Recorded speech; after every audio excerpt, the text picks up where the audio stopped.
Mein Name ist Matthias Brandelig. Ich arbeite hier bei der F&U Academy of Language in Heidelberg seit 10 Jahren ungefähr und arbeite seit 15 Jahren als Lehrer. Bin für die TestDAF-Vorbereitungskurse zuständig, verantwortlich und arbeite mit meinen Schülern intensiv, ohne Pause, das ganze Jahr in diesen TestDAF-Vorbereitungskursen. Wir legen hier Wert bei unserer TestDAF-Vorbereitung bei der F&U Academy of Language, legen wir großen Wert aufs Hörverstehen, aber auch auf den mündlichen Ausdruck, weil besonders hier bei den Studenten aus China oder aus Asien allgemein immer die größeren Probleme sind, die wir lösen müssen, weil das Hörverstehen, der mündliche Ausdruck, das ist immer so eine Herausforderung für die meisten Studenten.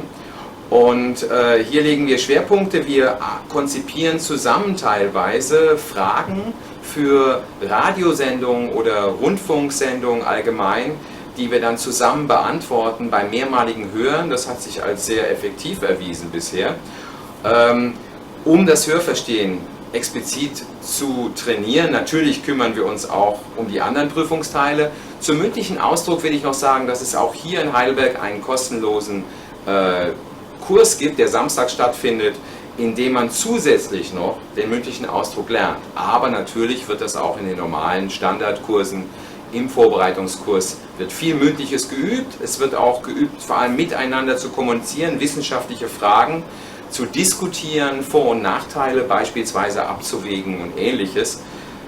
Aber auch kreativ zu sein, eigene Ideen für eigene Stellungnahmen aus dem privaten Bereich deutlich zu machen, einfach umgangssprachlich zu sprechen, aber auch wissenschaftliche Sprache zu entwickeln. Dabei ist die Intonation natürlich auch sehr wichtig und auch darauf legen wir immer wieder Wert. Leseverstehen ist ein Teil, der natürlich, wo sehr deutlich wird, wie gut der Wortschatz ist. Also wir machen hier auch ein intensives Wortschatztraining, meistens zum Anfang des Kurses. Weil da müssen wir uns vor allem überhaupt mal diese Grundlagen schaffen, weil wir unheimlich viel wissenschaftlichen Wortschatz haben, die die meisten Studenten auf dem B2-Niveau noch nicht haben, wenn sie zu uns in den Kurs kommen oder zu mir in den Kurs jetzt. Und der schriftliche Ausdruck ist natürlich auch etwas, was immer wieder mit weiteren Übungen und Korrekturen geübt wird, bis die Schüler dann so weit sind, die Prüflinge, um die Prüfung auch adäquat bestehen zu können. Für diesen Test, diesen bisherigen TestDAF, benötigte man normalerweise als Student, als Schüler, Sprachschüler das B2-Zertifikat, ein abgeschlossenes B2-Sprachzertifikat in Deutsch. Das war bisher die Voraussetzung und das hat auch in der Regel gereicht. In Zukunft wird das ein bisschen anders werden, weil jetzt kommt ja in Zukunft der neue digitale TestDAF, der wird jetzt im Oktober zum ersten Mal hier in Heidelberg stattfinden, auch bei uns weltweit wird er stattfinden, aber auch hier in Heidelberg wird er, und es wird auch einen Vorbereitungskurs für diesen TestDAF geben, für diesen digitalen neuen Kurs. Meine Kollegen und ich bereiten diesen Kurs vor und sind darauf eingestellt, die Leute auch online, wenn sie nicht hier in Heidelberg sind, mit diesem neuen Modell zu konfrontieren und hier auch in PC-Räumen zusammen, aber auch mit anderem Lehrmaterial genau auf diesen neuen digitalen Test vorzubereiten. Dieser Test wird im nächsten kommenden Jahr 2021 auch stattfinden, 3-mal, aber der alte Test, der papierbasierte, der wird auch 6-mal stattfinden und ich empfehle meinen Schülern in Zukunft auch erstmal sich auf den alten Test zu konzentrieren, den papierbasierten, weil der dann doch mit B2-Niveau gut zu schaffen ist, erfolgreich abzuschließen ist. Bei dem neuen Test ist das Niveau etwas höher. Hier muss man höhere Qualifikationen haben. Also meiner Meinung nach sollte man hier ein abgeschlossenes C1-Niveau haben. Deswegen ist das anspruchsvoller.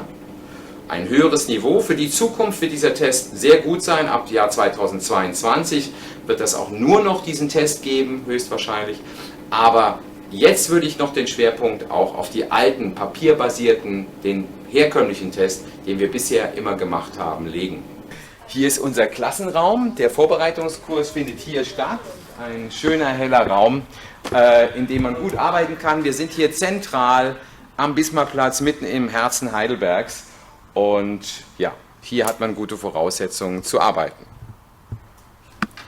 Hello， 大家好，我们是来自F加 U 语言学校海德堡分校的中国学生，我叫董策，我叫葛晨毅，我叫季纯君。然后我们已经来到这个FU 已经差不多6个月了，我不知道他俩是多久。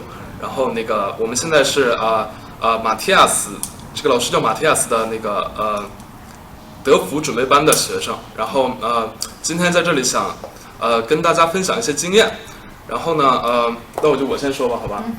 然后我最大的感觉受益的地方在那个马蒂亚斯班，就是觉得马蒂亚斯是一个区别于其他的德国老师，是一个非常注重于考试技巧与那个考试定位的一个老师。也就是说马蒂亚斯老师非常能够给我们讲解一些德福考试的细节，就比如一些德福考试的非常贴合于真正考试的一些专项训练，然后就是让我们在平时也能获得在像考试一样身临其境的感觉。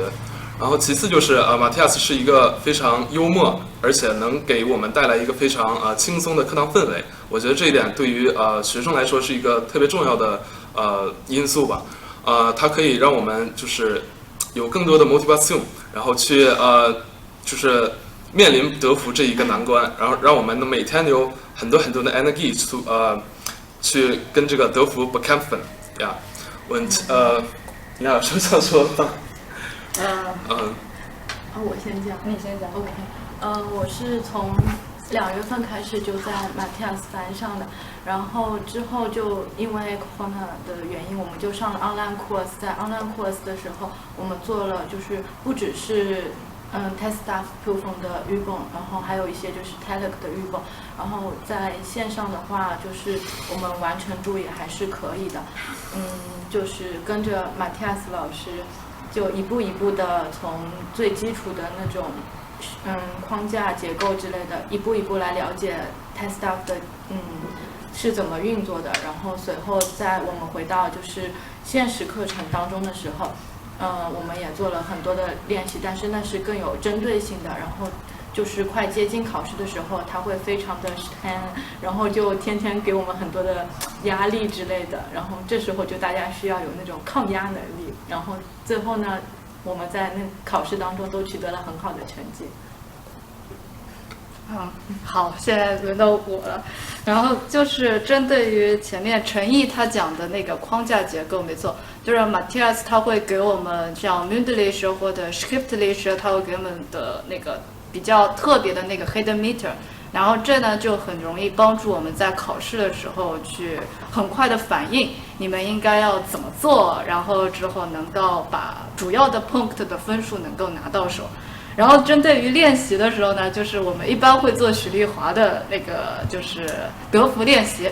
对，这个对于中国学生来说，这是非常的那个就是非常熟悉的。所以说，然后他呢就经常会跟我们说，Oh, liebe Mom, 许丽华 ist meine Freundin. Das so sehr gut, diese Verben zu machen. So, ich denke, das ist sehr interessant.